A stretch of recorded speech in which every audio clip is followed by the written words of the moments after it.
Hey there, fellow tomato enthusiasts. Welcome back to Soilsage Chronicles.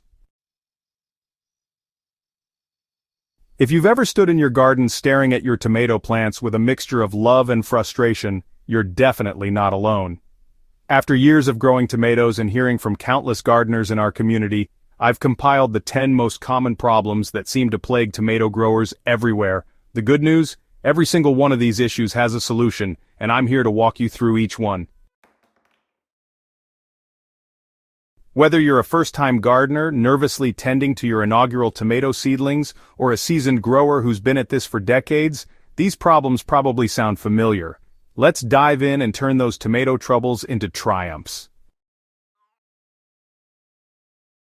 Nothing quite breaks a gardener's heart like watching beautiful tomatoes develop that telltale dark sunken spot at the bottom.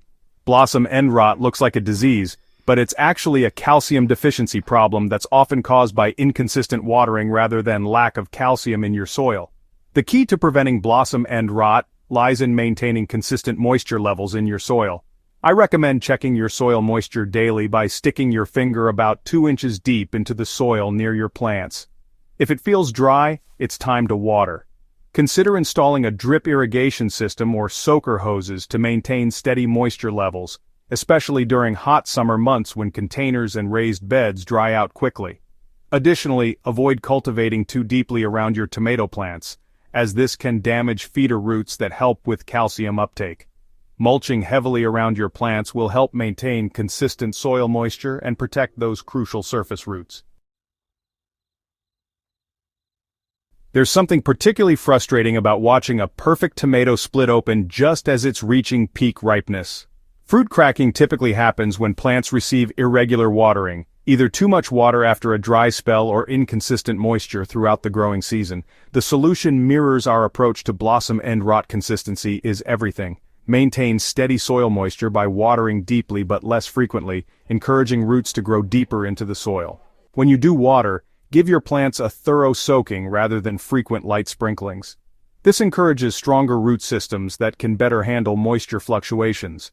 Some varieties are more prone to cracking than others. If this is a recurring problem in your garden, consider switching to crack-resistant varieties like Mountain Fresh Plus or Iron Lady for your next growing season.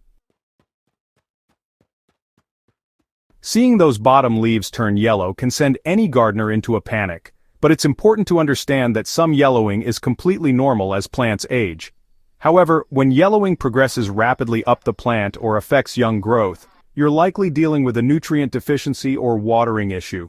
Start by examining your watering practices. Both overwatering and underwatering can cause yellowing leaves, but overwatering is often the bigger culprit. Check that your soil drains well and that you're not keeping it constantly soggy. Your tomato plants want to dry out slightly between waterings. If your watering is on point, the yellowing might indicate nitrogen deficiency. This is especially common in container-grown tomatoes or in gardens where the same beds have been heavily planted year after year. A balanced organic fertilizer applied according to package directions can help restore the nutrient balance your plants need. Few things in gardening are more infuriating than discovering that massive chunks of your tomato plant have disappeared overnight, courtesy of tomato hornworms. These large green caterpillars are masters of camouflage and can strip a plant faster than you'd believe possible. The most effective approach is regular inspection. I make it a habit to check my tomato plants every few days, looking for the telltale signs, missing leaves, dark droppings on the soil surface, and the hornworms themselves. They're easier to spot in the early morning or evening when they are most active. When you find them, hand-picking is incredibly effective. Don't be squeamish. Drop them into a bucket of soapy water. If you discover hornworms covered with small white cocoons, leave them alone. Those cocoons belong to beneficial parasitic wasps that will help control future hornworm populations naturally. Both early blight and late blight can devastate tomato crops, especially during humid, wet seasons. Early blight typically starts as dark spots on lower leaves that gradually work their way up the plant, while late blight spreads more rapidly and can affect fruit as well as foliage. Prevention is absolutely critical with blight diseases because once they establish themselves, they're extremely difficult to control. Start with good air circulation by spacing plants properly and pruning suckers to improve airflow through the canopy. Water at soil level using soaker hoses or drip irrigation to keep moisture off the leaves. Crop rotation plays a huge role in blight prevention. Avoid planting tomatoes, peppers, eggplants, or potatoes in the same location year after year, as these plants share many of the same diseases. A 3-year rotation cycle works well for most home gardens. Sometimes tomato plants just seem to sit there, looking healthy enough but never really taking off or producing the way you expect. This frustrating situation often comes down to soil conditions or environmental factors that aren't immediately obvious. First, check your soil temperature. Tomatoes are warm season crops that really struggle when soil temperatures remain below 60 degrees Fahrenheit. Using black plastic mulch or row covers early in the season can help warm the soil more quickly. Soil compaction is another common culprit. Tomato roots need loose, well-draining soil to spread and establish properly. If your garden soil is heavy clay or gets compacted easily, consider building raised beds or adding generous amounts of compost to improve soil structure. Don't overlook the importance of proper fertilization. Too much nitrogen can result in beautiful, lush foliage with poor fruit production, while too little nitrogen leads to overall poor growth. A soil test can help you understand exactly what your soil needs. Cat facing refers to the puckered, scarred appearance that sometimes develops on tomatoes, creating fruit that looks more like abstract art than something you'd want to slice for a sandwich. This deformity typically occurs when flowers are damaged by cold temperatures during fruit set. The best prevention is timing. Wait until nighttime temperatures consistently stay above 55 degrees Fahrenheit before transplanting tomatoes outdoors. If unexpected cold weather threatens after you've already planted, use row covers or other protection to shield plants from temperature drops.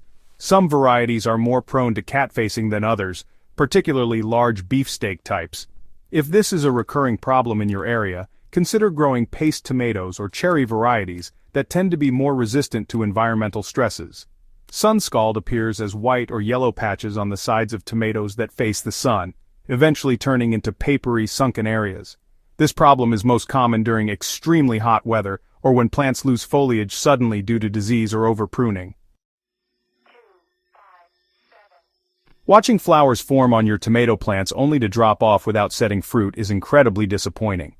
This usually happens when environmental conditions interfere with pollination, most commonly during periods of extreme heat or humidity. Tomatoes are self-pollinating, but they need a little help when conditions aren't ideal. Gently shaking flowering branches during mid-morning hours can help distribute pollen more effectively. Some gardeners use a small paintbrush to transfer pollen between flowers, though this is usually unnecessary. Temperature control is crucial for good fruit set. Tomatoes struggle to set fruit when daytime temperatures exceed 90 degrees Fahrenheit or nighttime temperatures stay above 75 degrees. Providing afternoon shade during heat waves can help maintain better conditions for pollination. These fungal diseases live in the soil and attack tomato plants through their root systems, causing wilting, yellowing, and eventual death. What makes these diseases particularly challenging is that infected plants often look healthy in the morning but wilt during the heat of the day. Unfortunately, there's no cure once plants become infected, but prevention is very effective. Start with disease-resistant varieties whenever possible. Look for letters like V, F, or FF after variety names, which indicate resistance to these specific wilts. Soil health is your best defense against these diseases. Well-draining soil with plenty of organic matter supports beneficial microorganisms that compete with harmful fungi. Avoid overwatering and ensure good drainage around your plants. Growing perfect tomatoes takes patience, observation, and a willingness to learn from both successes and failures. Remember that every experienced gardener has faced these same challenges. It's all part of the journey toward becoming a better grower. The key to overcoming these common problems lies in understanding that prevention is almost always easier than cure. Regular observation, consistent care practices, and good garden hygiene will solve most tomato troubles before they become serious issues. Keep experimenting, keep learning, and most importantly, keep growing. If you found this guide helpful, make sure to subscribe to Soilsage Chronicles for more practical gardening advice, and don't forget to share this article with fellow gardeners who might be struggling with their own tomato trials. Together, we can all grow better gardens, one tomato at a time.